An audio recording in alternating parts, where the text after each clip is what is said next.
За сайн байцгаана уу ингээд гүрэн монголчуудтайгаа гүн зэлэн дээрээс мэдчилж байна. Тэгээд Монгол сайхан морин хуурыг айл гэрт яагаад хэрхэн хөвгөлдөг, гэрийн жавар яагаад үргээдгийн талаар та бүхэндээ товчхон ойлголт өгье.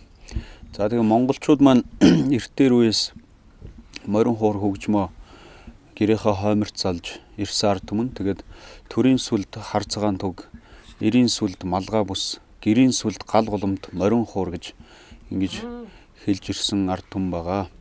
За тэгээд бас хууртай айлыг бүтэн айл, хуургүй айлыг хугас айл гэж бас хэлдэг. За тэгээд тэр ямар учиртай вэ гэхээр төрийн сүлд хар цагаан туг, эрийн сүлд малгай бүс, гэрийн сүлд гал голомт морин хуур гэдэг маань ямар учиртай вэ гэхээр энэ дуу аваа гэдэг зүйл бол ертөнцийн энергийг хөдөлгөх маш шидтэй зүйл байт юм байна. Тэгээд хүн байгальд гараад эсхэрэхэд бол ингээд салхи сэвэлзчихэд.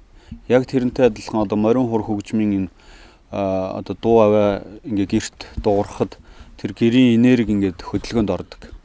За тэр нь ямар учиртай вэ гэхээр галаас гарсан тэр энергийг тэр дуу аваа хөдөлгөөнд оруулахаараа ерөнхийдөө ийм нар зүв эргэх хас хөдөлгөөний тийм эрчимсийн тийм хөдөлгөөн үүсдэг.